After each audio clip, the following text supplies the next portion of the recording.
Trade season, trade targets, all of that once again getting back underway here for the Edmonton Oilers following the disappointment that was the second round exit against the Vegas Golden Knights. Friends, this is Dolynny TV. Good afternoon, good evening, wherever you're tuning in from. Glad to have you aboard as we get set up to get things going for that little discussion that I might have hinted at earlier this evening, talking about trading either Kailer Yamamoto, Cody Ceci, or both. It's something that I think is going to be the hottest topic for debate in Oilers land over the next 2, 3, 4, 5, 6 weeks, and potentially as we get deeper into the summer as well. So I figured it was worth doubling up tonight and getting going with, of course, a second video and talking about it just before it kind of explodes onto the scene and I'm late to the party. So we know that Kailer Yamamoto's signed through next year at $3.1 million. We know that Cody Ceci signed at $3.25 million over the next 2 years. Here's a problem that I see with this for both players is they came into a year where the Oilers had high expectations, and both, whether it be their fault or not, right? You're talking about Cody Ceci potentially not playing all the way through the season because he might have been a little banged up. You're talking about Kailer Yamamoto, who just, wow, injury after injury and just LTIR time and just not a good season for him whatsoever, and still managed points and stuff. But again, a guy who is constantly criticized for not being big enough, constantly criticized for not being enough of an NHL factor for the game that he should bring. That game that we saw in 2019-2020 where we're like, ooh, this is what we need. So that's the toughest part for the Oilers fans and the Oilers organization right now, is you have two guys that for more or less the past few years have been cornerstones of the franchise. Cody Ceci being a top pairing defenseman with Darnell Nurse, and Kailer Yamamoto for the most part being a top six forward outside of maybe a couple of games in the regular season over the past few years and the duration of the playoffs, kind of seeing how the lines were mixed up at times. So it's kind of a tough call, and this is one of those things where I think the only reason you see them moved is kind of that plug and play upgrade, right? Is, okay, we have a chance to get this guy. It's going to cost asset plus this guy, plug and play, and away we go. The Oilers not looking to make any major upgrades, but it looks like, according to Bob Stauffer on the panel today on the Edmonton Oilers YouTube channel, talking about potentially adding a top six forward, but the only way you do that is subtracting Kailer Yamamoto and adding a better defenseman on an upgrade in terms of the defense. The only way you do that is subtracting Cody Ceci. So when it really comes down to it for the Oilers is your cap space you are going to have after everything's figured out. Trust me, we'll have a full breakdown here, either it be this weekend or potentially early next week. You're getting some LTIR relief. You're getting, obviously, two guys coming off the dead cap hits, right, like Sekera and Lucic. And you're also kind of freeing up some cap space with some UFAs.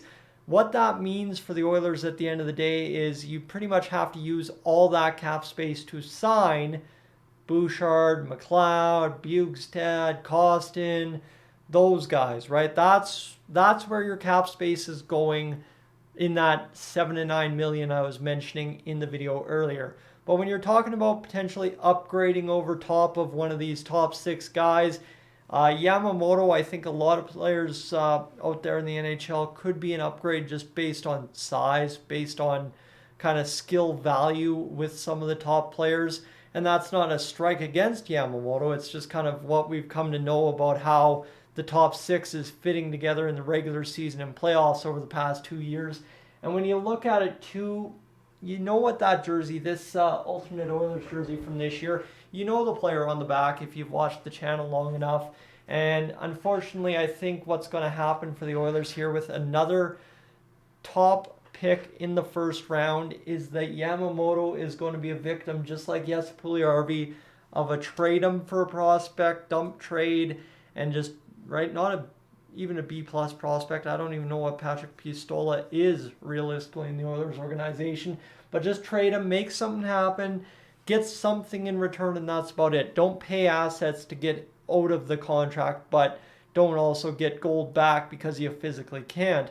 Cody Ceci, maybe a little bit different of a story, right? 2 years of control at $3.25 million, a top 4 D-man for a team that needs that. You can probably get something workable. And obviously, you add in an extra asset, you change the dynamic a little bit, maybe with a prospect or a draft pick. And you're probably talking about finding a guy who can be an upgrade to Ceci on that right-hand side of the Oilers defense, whether it be a top pairing guy with Darnell Nurse, maybe you slot Bouchard back right there with him like you had at times this year, or you end up going with Matthias Ekholm, Bouchard as your top pair, Darnell Nurse and this guy as a 1B, and suddenly, bing, bang, boom, you've got yourself a rocking defense that finally figures it out. But either way, you look at how that breaks down, right? It's very simple math, and that's why I said trading Yamamoto, trading Ceci is going to be a very hot topic in Edmonton all summer long until it either happens or doesn't by training camp, because there's just so many ways you can play it, and it's not a very hard puzzle to do, right? Yamamoto, simple dump and trade. You sign a guy for $1.5 million. That's kind of the same exact thing. I didn't realize how much cat hair was on this shirt. Sorry, I just saw that reflect on the camera, but the cat definitely came up here and left half of himself on me. My apologies, friends. That's embarrassing. We are not going to re-record this video. It's 9 o'clock. I'm not wasting my time. But you get where I'm going, right? Yamamoto, dump and trade, get somebody in cheaper. You save $1.5 million in cap space. You trade something with Cody Ceci, and suddenly that's how you end up getting an upgrade. And that little $1.6 million maybe you save on Yamamoto is what pays for a $4.5 million defenseman that is an upgrade on Cody Ceci.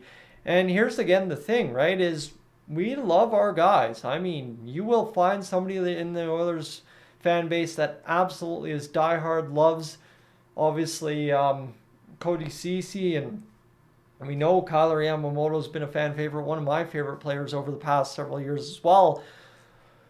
But if Matthias Ekholm is any indication over a guy that's well loved in Edmonton, right? Tyson Barrie was well loved by the room and a lot of people in Edmonton. Guess what? That Matthias Ekholm trade was absolute gold. And Reed Schaefer, to some degree, also had a lot of love. I think based on his interactions with Oilers Nation, it kind of grew a little bit of a following here before being ultimately traded to Nashville.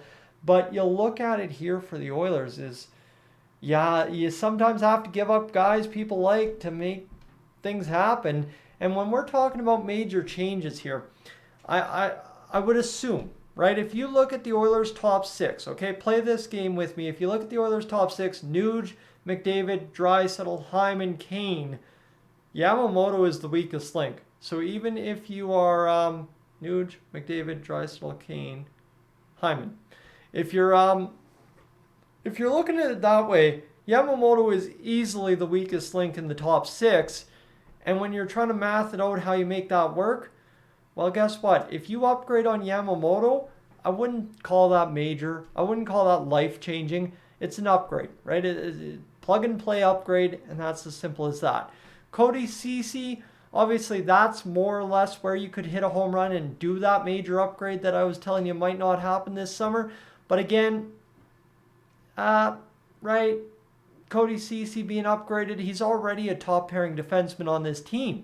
So when you're talking about upgrading your top pairing defenseman, how much more cap hit can you really absorb to get that top tier right hand shot? And is that not what Evan Bouchard is supposed to be on this team going forward? And I guess that's another whole question where when it comes to trading Yamamoto, when it comes to trading Ceci, which domino falls first? Does July 1st happen first? You sign your guys, I guess, the week leading up to the draft and all that kind of gray area there for about 7-8 days for the NHL. But do you sign your guys first, right? Do you sign sign Bouchard? Do you sign McLeod and then work on Yamamoto and Ceci? Do you work on Ceci at the draft? Do you work on Yamamoto at the draft? Do you work on Ceci and Yamamoto in the few days leading up to the draft? Where do you do your work? That is the question that I really need to figure out, because that'll kind of give us how things shake out. If Bouchard comes first, you need to know the number to figure out what you're doing elsewhere, right? If Bouchard's number comes in way lower than expected, Ken Holland takes a big fat W, and then we can really go out and get a big shiny right-hand D or a big shiny top six right winger that's going to change the complexion for Nugent Hopkins and Kane on the second line. Makes sense. But if you don't, right, we've already talked that strategy and away you go. So there's a million and one ways to play it, but that's the beauty of this. This is why I'm doing this video. You see my brain just spinning, right? We can do so many things here, and that's why I wanted to get out ahead of this conversation tonight. Simply just kind of put it on the table, and let's actually have a full-length discussion for about 10.5 minutes about it and get going. But friends, if you're new to the channel, what I want you to do right now is consider hitting that subscribe button here on Dolynny TV. Thank you for being aboard for this one. With that, I will let you go to bed. I am up on out of here. If you're tuning in on Thursday, May 18th, well, hey, thank you for coming in tomorrow and checking things out. I'm up on out of here.